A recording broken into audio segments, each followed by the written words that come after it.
qué bueno verles a ustedes. Yo tengo una reflexión. Por una Guate mejor le puse. Hoy en la mañana le di una pequeña ojeada a algunas hojas de la prensa libre. Había un rótulo en la portada que decía: los guatemaltecos piden algo así, en resumen, por un país que en la práctica muestren los valores que tenemos. Así que fui a leer el comentario de algunas de las personas que ellos entrevistaron. Ahí estaban sus fotos. Y decía alguien, hablando de lo bueno de Guate, que Guate siempre ha sido un pueblo unido, lo cual lo demostramos cuando hay tiempos de crisis y de problemas en diferentes cosas que los guatemaltecos atravesamos, ¿verdad? Otro decía que somos pacíficos, pues por lo menos en términos generales, y practicamos el amor y la bondad para los demás. Y había otro que decía que los guatemaltecos pues somos gente trabajadora, ¿verdad? ¿Cuántos dicen amén? Amén, ¿verdad? Trabajadora. Y decía esa misma persona que el respeto, la educación y la cultura que tiene Guatemala, ¿verdad? Unido a muchas tradiciones, y que ciertamente sí, en Guatemala hay muchas tradiciones que hemos conservado y practicado a través de los años. Y en términos generales, si en lo personal yo pienso en Guatemala y particularmente en lo que Dios ha hecho en mi vida desde que Él se metió a mi corazón cuando tenía 21 años, hace ya casi 40 años, yo puedo decir con libertad que Guatemala es un país bendito por Dios. No solo por lo que he visto en estos años, sino por lo que la historia cuenta de Guatemala como país y como nación, habiendo sido un pueblo subyugado, lo quiero decir de esa manera, por los españoles de una manera opresiva, no solo Guatemala, sino Centroamérica, los países de Sudamérica, México no, creo que no mucho, un poco, Estados Unidos pues no fue invadido por España, y nuestros habitantes, nuestros antepasados aquí en Guatemala pues sufrieron la opresión de una manera incorrecta de los españoles, y a pesar de todo eso pues Dios ha tenido misericordia de Guatemala. Traigo ahorita a mi mente la realidad cuando uno de los presidentes de Guatemala abrió las puertas de esta nación a la predicación del Evangelio. Predicar el Evangelio de Jesús como estaba o como está escrito en la Biblia, en las Sagradas Escrituras, en Guatemala un tiempo bien complicado.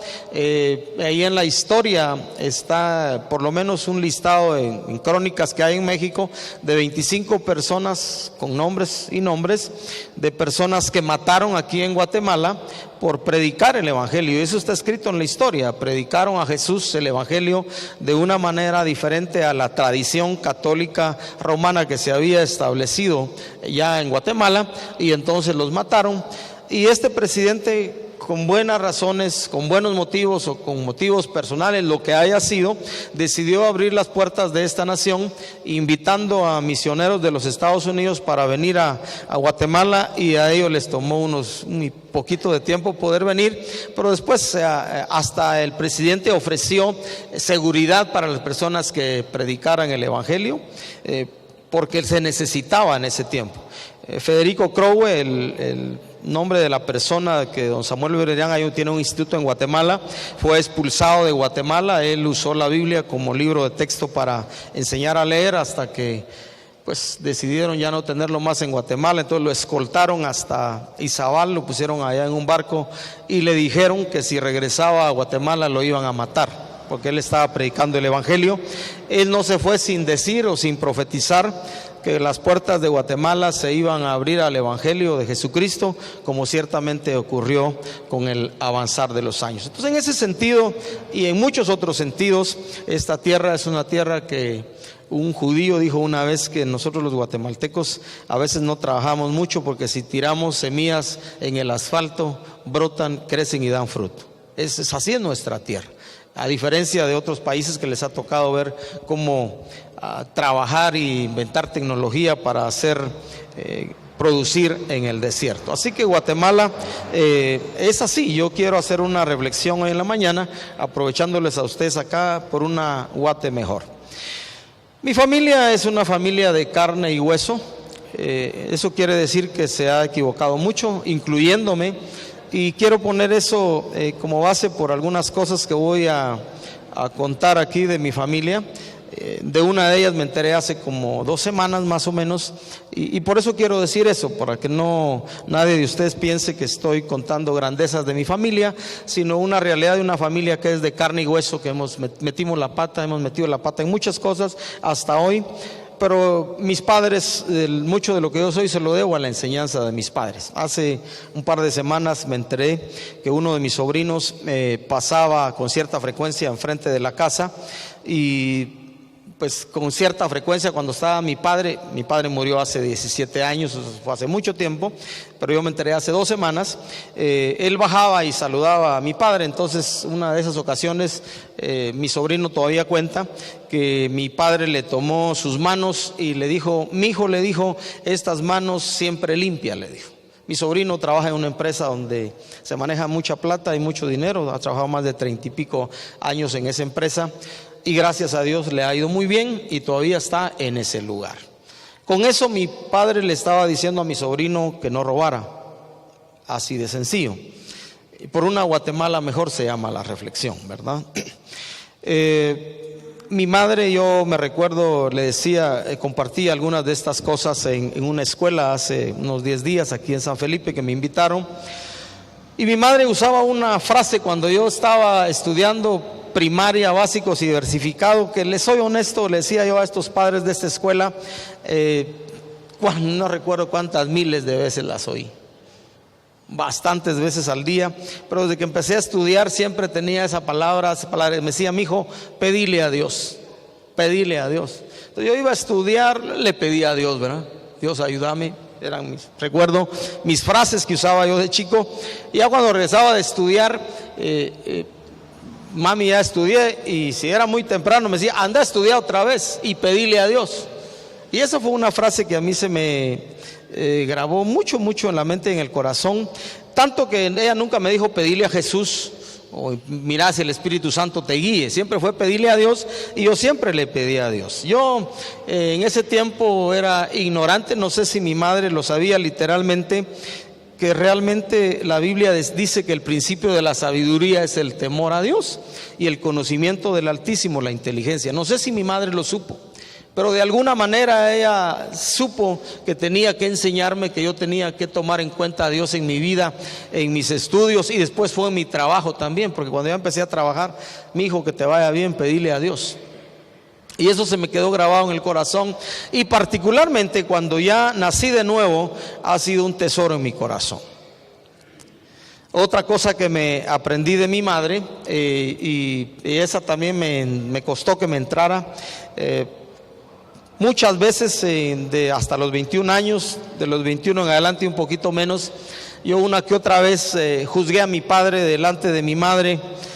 Y entonces mi madre tenía una frase con la cual me marcó para toda la vida hasta hoy, y me decía: mira, de todas maneras es tu papá y es tu tata, me decía, así que cállate y no hables mal de él.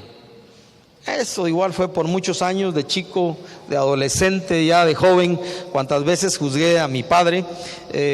Me recuerdo que ella siempre me dijo eso hasta que llegué a leer la Biblia, y creo que mi madre lo sabía. Pasé por ese lugar donde el primer mandamiento con promesa dice el Nuevo Testamento: honra a tu padre y a tu madre para que te vaya bien y seas de larga vida sobre la tierra.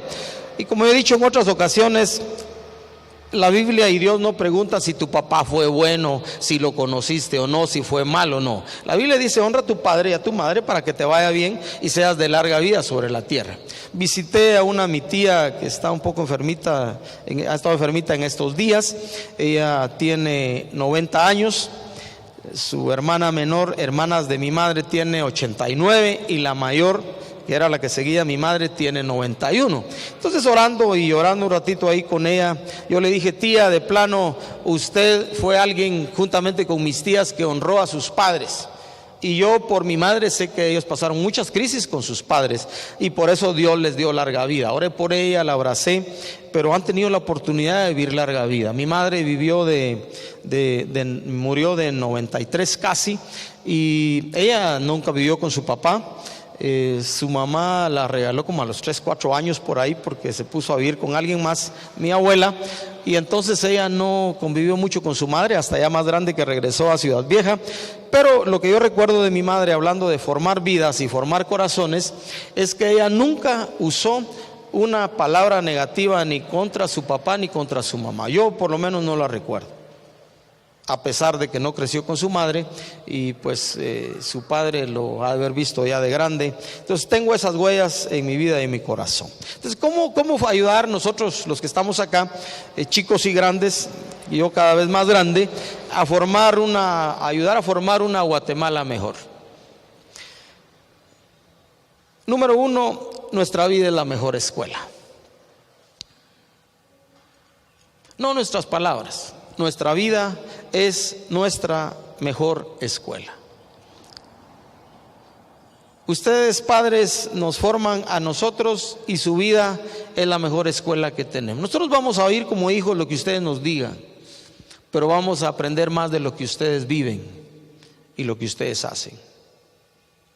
Porque los buenos guatemaltecos, estoy hablando de hombres y mujeres, en general cuando digo guatemaltecos, se forman en casa. Nosotros no podemos, aunque lo hagamos, echarle la culpa al gobierno por la educación y de la situación crítica que hemos vivido a través de la historia, no solo ahorita, y de tanto problema que hay, narcotraficantes, gente que roba, extorsionadores, de todo.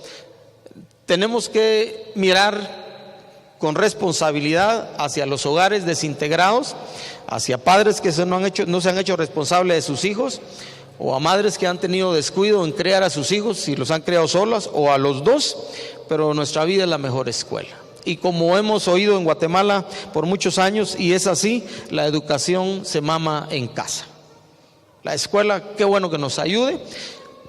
Hoy cada vez menos, pero mis maestros se arroparon cuando yo fui a primaria la responsabilidad casi de ser otros tatas para nosotros, y nos corregían y nos reglaseaban, porque ese era el espíritu de entonces de los maestros, arroparse una responsabilidad, no solo de enseñarnos A, E, I, O, U y a sumar y a multiplicar y todo lo demás que nos enseñaron, sino todavía trataron de formar valores y principios. Hoy no estoy diciendo que no hay, porque sí hay un montón de buenos maestros que siguen haciendo una buena influencia en la vida de los chicos, pero hoy si un maestro disciplina incorrectamente a un chico en la escuela, lo vamos a demandar o lo van a demandar y lo vamos a meter a la cárcel por los derechos de los niños y los derechos humanos y todo lo demás. Entonces cada vez más el magisterio se está retrayendo de hacer una labor, y por eso creo yo es que la Biblia siempre, cuando habla de educar y formar, vuelve su mirada hacia los padres, porque ese es el principio bíblico.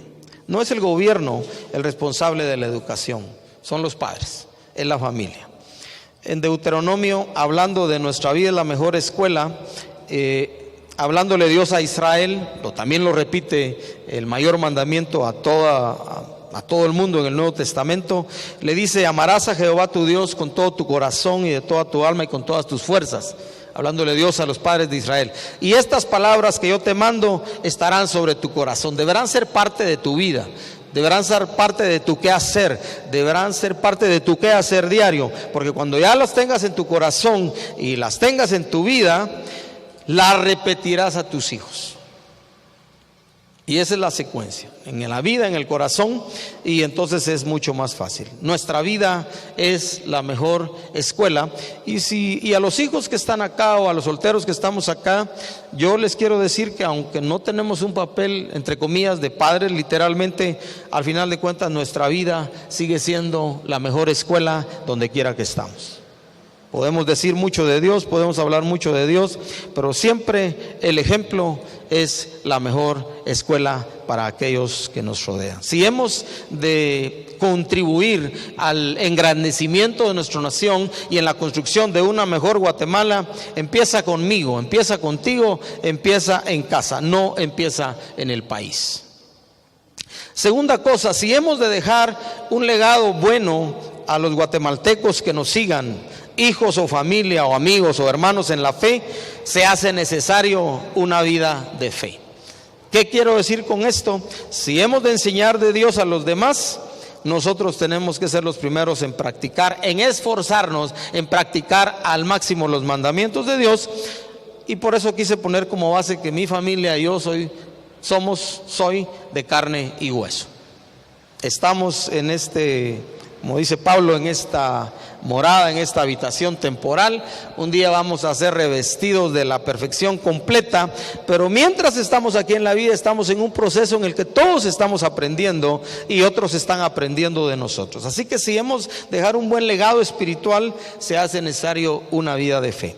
El pasaje, si quiere llevárselo en la mente o está anotando, que traigo aquí es el de 1 Timoteo 1:5 y 2 Timoteo 3:14 y 17. Pablo, hablándole a Timoteo, le dice: yo puedo ver en ti una fe real, una fe sincera, una fe genuina, la cual tuvo primero tu abuela y también estuvo en tu madre.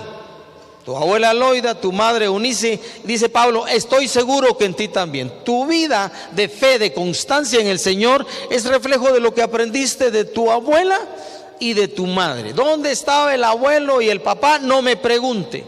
La Biblia sí enseña que el papá de Timoteo era griego, su madre era judía. Ahí está en el libro de los Hechos. No sé dónde estaba el padre ni la madre, no sé si ellos hicieron una tarea o no, la Biblia no enseña. Pero lo que sí reconoce Pablo, hablando desde el momento que conoció a Timoteo y luego llegó a ser uno de sus discípulos cercanos, tu forma de practicar tu creencia y tu confianza en Dios es algo que se nota sinceramente durante la vida, y lo aprendiste de tu abuela y de tu mamá. Estoy seguro que también en ti está. Eso es una herencia, eso es un legado. Y eso significa que una abuela, que una madre, que unos padres que se encargaron de demostrar que la fe era real y que se podía vivir en casa. Yo oí hace años de algunos de nuestros líderes que algunas veces la forma que nosotros, y me quiero incluir ahí, los líderes vivimos nuestra fe, si no es real, genuina y sincera, en medio de las luchas de la vida, vacunamos a otros contra el evangelio. Y lo mismo pasa en casa. Cuando papá y mamá enseñan un evangelio que no se practica en casa, vacunan a los hijos contra el evangelio, y esos hijos, cuando crezcan, ya no van a querer seguir a Dios. El cristianismo debe ser algo real y algo práctico en casa. Y entonces nos anima a los hijos en medio de las luchas que nosotros les damos a ustedes, porque los hijos, déjenme contarle, usted ya lo sabe, si tiene hijos chicos, regulares, adolescentes y grandes, somos unos fregados. Les hacemos la vida a cuadritos a ustedes en mucho tiempo, hasta que nos cae el 5 o nos llega el norte, y entonces, por la gracia de Dios, algunas veces empezamos a enderezar la vida. Hablándole también Pablo a Timoteo, le dice: y que desde la niñez ha sabido las sagradas escrituras. Eso está en 2 de Timoteo capítulo 3, 14 en adelante, hasta el 17, y si usted quiere leer en casa. Timoteo, tú desde chico, alguien se encargó, le está diciendo, de enseñarte la Biblia, las sagradas escrituras. Alguien se encargó de marcar tu vida para siempre. Le dice Pablo: persiste en lo que has aprendido y te persuadiste, sabiendo de quién has aprendido, y que desde la niñez has sabido las verdades de la Escritura, las cuales te pueden hacer sabio para la salvación en Cristo Jesús. Y luego está el pasaje que dice: toda la Escritura es inspirada por Dios, el Antiguo y el Nuevo Testamento. No solo el Nuevo, ahí estábamos hablando con unos jóvenes que hay unos pasajes ahí en el Antiguo Testamento que cómo cuesta leer, porque es un listado de nombres y un montón de cosas, ¿verdad? Pero hay que leerlo, hay que leer. Nunca se me olvida el día que alguien testificó que llevó a su amigo a una reunión porque quería que oyera de Dios, y ese día el predicador se le ocurrió leer varias genealogías. Entonces dice que invitó al otro, dijo: ay, no solo yo traje a mi amigo para que conociera de Dios, y a este se le ocurre hoy hablar de las genealogías. Habló de las genealogías, dio su mensaje, y cuando hizo la invitación para una conversión, este amigo de esa persona pues pasó, hizo su decisión. Entonces le preguntó a su amigo, mira, ¿y vos por qué te convertiste? Mira, cuando leyó la genealogía y dijo no sé qué, eso me llamó la atención y decidí que necesitaba a Dios. Hablando de toda la escritura, ¿verdad? Un legado espiritual hace necesaria una vida de fe. Yo le decía el otro día a unos hermanos que estaban en Shela, que nosotros a veces, liderazgo, somos un poco espirituales y les decimos, no me imites a mí, imita a Jesús, sigue a Jesús. Estamos llamados a hacer a la gente discípulos de Jesús y tenemos razón, pero déjeme decirle una cosa, si ustedes son papás o líderes, la gente nos va a seguir a nosotros también, nuestras buenas cosas y nuestras malas cosas. Nosotros le decimos a la gente, no mires a la gente, no, la gente nos van a ver, los hijos vamos a ver a los papás, a los abuelos, a los tíos, vamos a ver a los jefes en la empresa, vamos a ver a los dueños de la empresa cuando trabajamos, cómo son.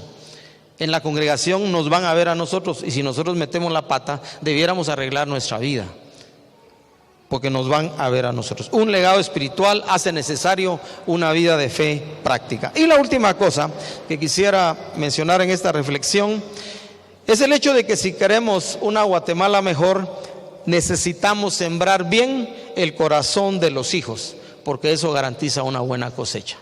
O debemos sembrar bien el corazón de las personas. El principio bíblico es: lo que sembramos, cosechamos.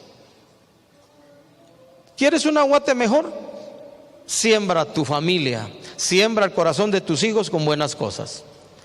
Siémbrales ejemplo. Siémbrales una vida de fe práctica en casas, siémbrales los principios de la palabra. Y como decimos en Guatemala, tarde o temprano vamos a ver el fruto. Así es el dicho, ¿verdad? Tarde o temprano. Hay hijos que nos desviamos del camino, a veces por semanas, a veces por meses, a veces por años. No quisiera decir que nos desviamos para toda la vida, porque eso sí sería doloroso. Pero si ustedes los padres, a pesar de nosotros como somos, o los líderes cuando servimos a otras personas, sembramos bien el corazón de las personas, tarde o temprano cosecharemos bien, si no desmayamos. Hay un proverbio que dice: instruye, hablando de los padres, al niño en su camino y cuando fuere viejo no se apartará de él. Eso es constancia. A medida que pasaban los años, en medio de las crisis de la familia, admiré más y más a mi madre por eso. Ella se encargó incansablemente de marcar nuestra vida. La otra cosa que ella me recalcó mucho, y mi padre también, fue: respete a sus mayores. Cada vez hay menos mayores que yo, porque yo me estoy haciendo grande, pero todavía sigo teniendo mayores a cuales saludar y a los cuales respetar, y ya decidí en mi corazón respetar a mis menores también, porque creo que es un buen principio. El respeto siempre trae honra para la gente, ¿verdad? Con dolor he visto en algunos lugares cuando entran chicos y hay mayores que conocen y no los saludan, así de simple, ya se volvió tan popular.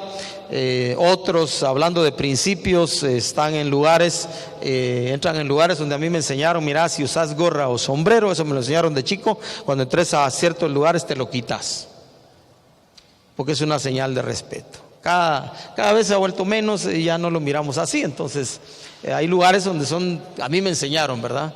Pareciera que no son de respeto, los patojos entran con gorras y no, eso es lo que los guatemaltecos decían hoy en la prensa: necesitamos una Guatemala que practique valores.